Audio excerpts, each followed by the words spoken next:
वो भाग्यशाली विजेता बन जाएं जिसे एक चमचमाता हुआ ब्रांड न्यू सैमसंग स्मार्टफोन मिल जाए। इसके अलावा और भी गिफ्ट हैम्पर्स आपका इंतजार कर रहे हैं, तो फिर देर किस बात की। अभी हमारी यूट्यूब चैनल को सब्सक्राइब करें, कमेंट करें, शेयर करें, हमारी वेबसाइट को विजिट करें और अपनी किस्मत चमकाएं। धन्यवाद।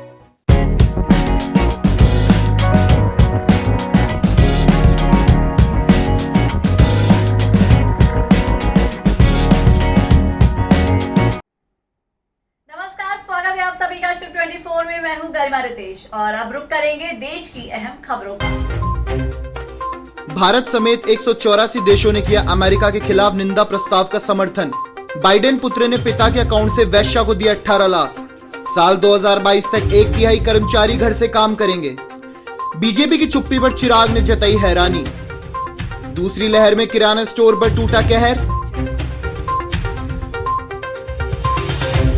पुलिस मुठभेड़ में मारा गया असम का खूंखार अपराधी बूबू कोंवर। दुनिया भर में जलील हो रहे हैं पाकिस्तानी।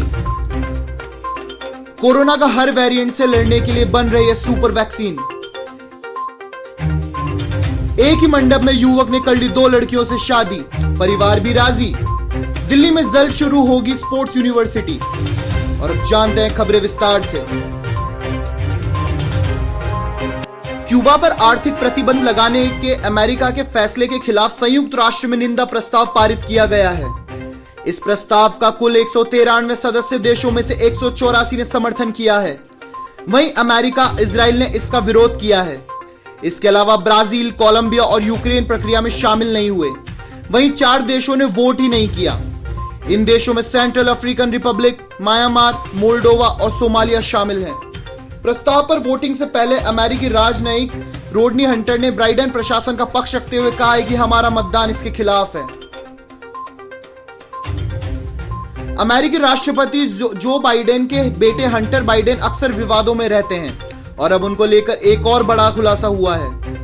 विदेशी मीडिया की खबरों के मुताबिक हंटर बाइडेन ने गलती से एक रूसी वेश्या को अपने पिता के अकाउंट से $25,000 यानी करीब 18,55,000 रुपए का भुगतान किया।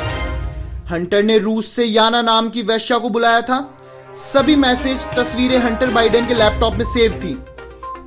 हंटर अपने लैपटॉप को किसी डायरी की तरह ही रखते थे, जिसमें वह हर ईमेल और टेक्स्ट मैसेज में हुई बातचीत, फाइनेंशियल रिकॉर्ड वगैरह सेव रखते थे। हंटर अपना ये लैपटॉप डेल वे रिपेयर शॉप पर भूल गए थे और इस तरह से ये अमेरिकी जांच एजेंसी FBI के हाथ लग गया। कोरोना महामारी ने वर्क फ्रॉम होम कल्चर को जन्म दिया है। इसका फायदा दुनिया भर की कंपनियों और कर्मचारियों को हुआ।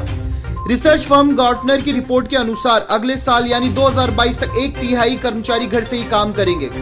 रिपोर्ट में यह भी कहा गया है कि 2021 में 51% कर्मचारी घर या आउट स्टेशन से काम करेंगे, जबकि 2019 में यह आंकड़ा 27% ही था।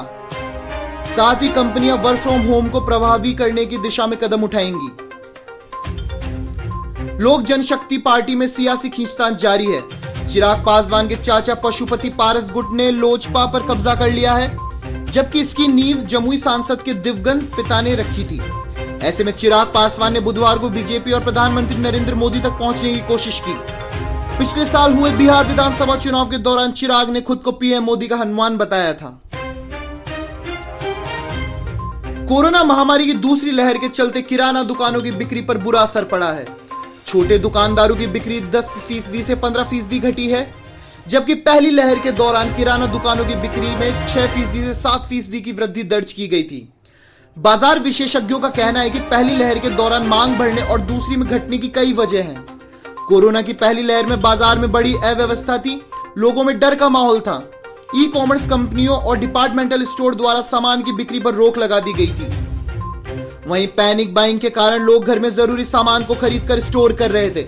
इससे जहां दूसरी सभी चीजों की मांग में गिरावट दर्ज की गई थी, वहीं किराना आइटम्स की मांग बढ़ी थी। असम के सबसे खूंखार अपराधियों में से एक बूबू कोंवर को पुलिस ने मुठभेड़ में मार गिराया। कोंवर ने राज्य में कई हाई प्रोफाइल हत्याओं को अंजाम दिया था। पिछले कुछ सालों में इसने 42 लोगों का मर्डर किया था। बुधवार शाम को शिवसागर जिले में पुलिस के साथ हुई मुठभेड़ में यह मारा गया। 43 साल का बूबू कोंवर कई कार चोरी, ड्रग डीलिंग, जबरन वसूली, फिरौती के लिए अपहरण जैसे अपराधों में शामिल है। कई जिलों में उसके खिलाफ 50 मामले दर्ज थे। अवैध रूप से घुसने, कागजों की फर्जीवाड़े और वर्क परमिट खत्म होने के बावजूद जमे रहने की वजह से दुनिया भर में पाकिस्तानी नागरिक बेइज्जत किए जा रहे हैं और इन्हें जबरन उनके मुल्क में भेजा जा रहा है।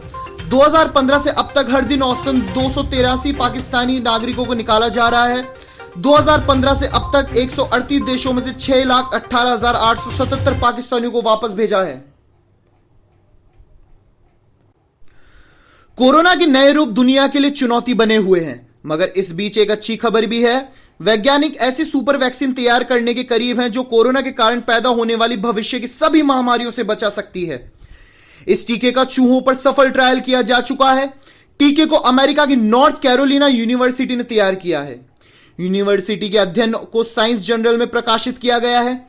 इसमें वैज्ञानिकों की इस खोज को दूसरी पीढ़ी का टीका बताया गया है।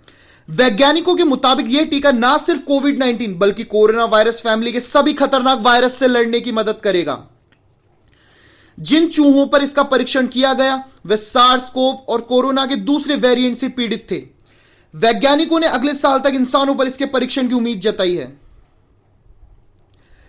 तेलंगाना के आदिलाबाद जिले में हैरान कर देने वाली एक घटना सामने आई। एक तरफ जहां देश के कई हिस्सों में लोग एक लड़की से शादी करने के लिए तरस रहे हैं, वहीं दूसरी ओर एक युवक ने एक ही मंडप में 2 महिलाओं से शादी रचाई है। आदिलाबाद के एक आदिवासी व्यक्ति ने एक ही मंडप में 2 महिलाओं से शादी की। इतना ही नहीं, आपको बता दें कि यह शादी तीनों के परिवारों की सहमति से हुई, जिसे सुनकर लोगों को खूब आश्चर्य हो रहा है। बताया जा रहा है कि अर्जुन नाम का यह युवक 3 सालों से दोनों महिलाओं के साथ प्यार में था और वह दोनों से ही शादी करना चाहता था। दिल्ली की स्पोर्ट्स यूनिवर्सिटी जल्दी शुरू होने वाली है। सीएम केजरीवाल ने सोशल मीडिया पर इसकी जानकारी दी। इसके साथ ही केजरीवाल ने इस यूनिवर्सिटी की पहली कुलपति का ऐलान किया है। इस यूनिवर्सिटी की कुलपति ओलंपिक पदक विजेता कर्णम मल्लेश्वरी होंगी।